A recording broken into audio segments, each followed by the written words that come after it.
విశాఖపట్నంలోని అవంతి ఇంజనీరింగ్ కళాశాల రజతోత్సవాల్లో స్పీకర్ చింతకాల అయ్యన్నపాత్రుడు పాల్గొన్నారు.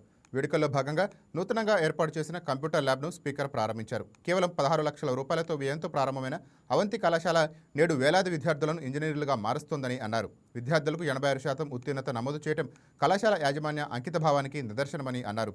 ఏఐ టెక్నాలజీని సద్వినియోగం చేసుకోవాలని, వక్ర మార్గంలో వినియోగించరాదని విద్యార్థులకు స్పీకర్ హితవు పలికారు.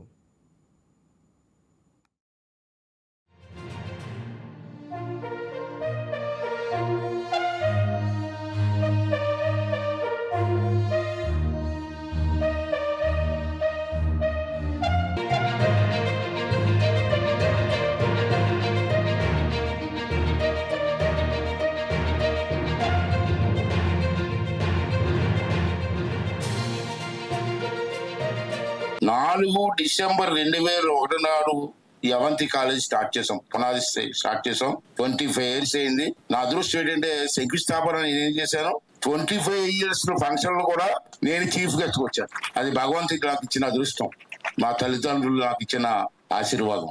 ఇప్పటి వరకు ఈ కాలేజీలో నేను నిన్న స్టాటిస్టిక్స్ తీసుకున్నాను, 10,500 మంది ఇంజనీరింగ్ చదువుకున్నారండి ఈ కాలేజీలో. ఇప్పటి వరకు 10,500 మంది ఇంజనీరింగ్ చదువుకున్నారు. ప్రస్తుతం స్టూడెంట్స్ నాకున్న స్టాటిస్టిక్స్ ప్రకారంగా 2,491 మంది ఉన్నారు. ఆమె రైట్ సార్? 2,491 మంది ఉన్నారు.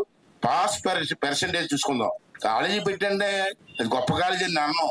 పర్సెంటేజ్ చూసాను, పాస్ పర్సెంటేజ్ చూస్తే చెక్ చేస్తే 86% పాస్ పర్సెంటేజ్ అవుతుంది కాలేజీ. అంటే దీన్ని బట్టి మనకు అర్థమవుతుంది ఏంటంటే, స్టాటిస్టిక్స్ చూస్తే టీచింగ్ స్టాఫ్ ఎవరైతే ఉన్నారో వాళ్ళు మనసు పెట్టి మిమ్మల్ని ట్రైనింగ్ చేస్తారంటే అర్థం అవుతుంది క్లియర్ గా.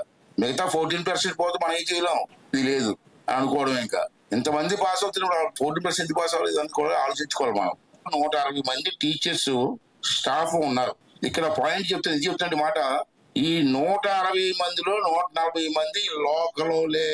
ఇప్పుడు అర్థమైంది నాయకులకి, ఈ 140 మందిలో 140 మంది మా ప్రాంతం వాళ్ళే పనిచేస్తున్నారు ఇక్కడ. మరి ఇంకేంటి మీకు బాధ, రెండోది ఏంటంటే, అలాగే 200 మంది నాన్ టీచింగ్ స్టాఫ్ ఉన్నారు.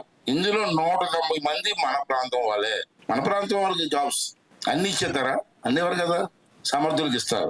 అలాగే 25 బస్సులు ఉన్నాయి ఇక్కడ, కాలేజీ బస్సులు. దీంట్లో డ్రైవర్స్ కానీ క్లియరర్స్ కానీ చెందిన వారు అందరూ కూడా ఈ ప్రాంతం వాళ్ళే. స్టూడెంట్స్ కాలేజీకి రావడం, ఈ కాలేజీకి బస్సులే కదా, ఆటోల్లో కూడా స్టూడెంట్స్ వస్తారు ఈ చుట్టుపక్కల గ్రామాల నుంచి. సుమారు ఆటో డ్రైవర్లు అలాగే ఇండైరెక్ట్ గా ఉపాధి పొందుతున్న విషయం మనకు కాదా? పిల్లలందరూ కూడా ఆటో మీద వస్తున్నప్పుడు ఆటో డ్రైవర్కి ఉపాధి వస్తుంది కదా. ఇవన్నీ మనం చూసుకోవాల్సిన అవసరం ఉందని చెప్పి